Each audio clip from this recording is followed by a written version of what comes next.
Hi అండి, welcome to STV. నేను మీ అభి. Indiramma verification షురు. Amangal మండల పరిధిలోని గ్రామాల్లో 2627 మంది లబ్ధిదారులు కుటుంబాల వివరాలు నమోదు చేసుకుంటున్న అధికారులు 30వ తేదీ వరకు సర్వే పూర్తి చేయాలని చెప్పేసి ఆదేశాలు. ఇక్కడ చూసుకుందాం, ఏవైతే ఇందిరమ్మ ఉన్నాయో ఇందిరమ్మ గురించి ఆల్రెడీ సర్వే అయితే స్టార్ట్ అయిపోయింది. దీనికి సంబంధించి వీడియోలో మీకు క్లియర్ ఎక్స్ప్లెనేషన్ ప్రకటించాం.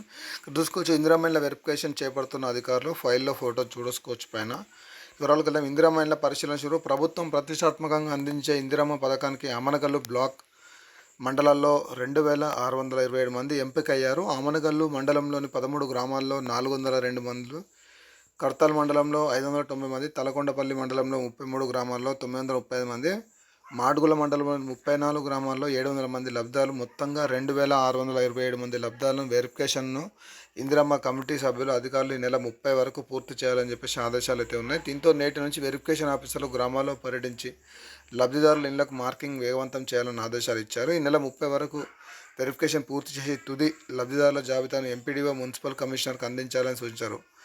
ఇందిరమ్మ ఇండ్ల పంపిణీలో భాగంగా ఇబ్రహీంపట్నం మండలం మొకునూరు గ్రామంలో ఎంపీడీఓ వెంకటమ్మ, వెరిఫికేషన్ అధికారిని దివ్యాధరి, పంచాయతీ కార్యదర్శి రాజ్కుమార్ మంగళవారం పర్యటించారు. లిస్టులో ఉన్న వారి ఇంటికి వెళ్ళి వివరాలు సేకరించారు.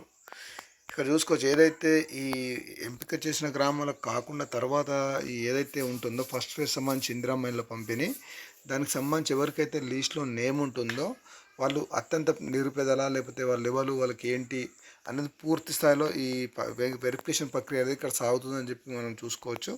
ఈ పూర్తి స్థాయిలో ఈ వెరిఫికేషన్ అయిపోయిన తర్వాత వాళ్ళకైతే మంజూరు పత్రాలు అయితే ఇస్తారు. ఇక్కడ ఇది ప్రజెంట్ ఇందిరమ్మ ఇళ్ళకి సంబంధించి వెరిఫికేషన్ గురించి మనం ఈ వీడియోలో చెప్పే ప్రయత్నం అయితే చేశాను. ఇప్పుడు ఇందిరమ్మ ఇళ్ళకు సెకండ్ జాబితా ఏదైతే ఉందో, అంటే ఈ వచ్చే నెల 2వ తారీఖు ఏదైతే జాబితా రిలీజ్ అవుతుందో ఆ జాబితా రిలీజ్ అయిన దాంట్లోంచి కూడా మళ్ళీ ఎంతమంది నేమ్స్ అయితే జాబితాలో ఉంటాయి, మళ్ళీ అందులోంచి అత్యంత నిరుపేదలు ఎంపిక చేయడానికి మాత్రం మళ్ళీ సర్వే అయితే నిర్వహించే ఛాన్స్ అయితే ఎక్కువగా ఉంది.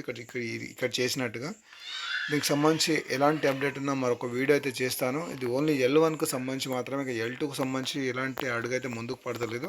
ఎందుకంటే L2 వాళ్ళకు స్థలంతో కూడిన లక్షలను ఇవ్వాలి, లేదంటే ప్రభుత్వం నిర్మించిన డబుల్ బెడ్రూమ్ ఇవ్వాలి. కాబట్టి ఇప్పుడు L2ని గురించి వాళ్ళు ఎక్కువగా పట్టించుకోవడం లేదు. ఫస్ట్ L1కు ప్రిఫరెన్స్ అయితే ఇస్తున్నారు. L1కు ఈ ఫస్ట్ సెకండ్ ఫేజ్కి సంబంధించి నెక్స్ట్ మంత్ 2వ తారీఖు అయిపోయిందంటే కొంచెం L1 పైన ఫోకస్ పెడతారని చెప్పేసి మనకైతే ఒక సమాచారం అయితే వచ్చింది. L1లో ఎవరైతే ఉన్నారో మనకున్న సమాచారం కూడా ఏంటంటే నెక్స్ట్ మంత్ 15వ తారీఖు తర్వాత ఎవరైతే అర్హులు ఉంటారో వారికి అందులోంచి అత్యంత నిరుపేదలు మళ్ళీ ఎంక్వైరీ చేసి మళ్ళీ అందులోంచి ఒక లక్కీ డ్రా తీసే ఛాన్స్ అయితే ఉంది. దీనికి సంబంధించి ఎలాంటి ఇన్ఫర్మేషన్ మన ఛానల్ ద్వారా చెప్పే ప్రయత్నం చేస్తాం. మన ఛానల్ అయితే సబ్స్క్రైబ్ చేయండి, మిగతా వాళ్ళకు కూడా షేర్ చేయండి. Thank you for watching STV.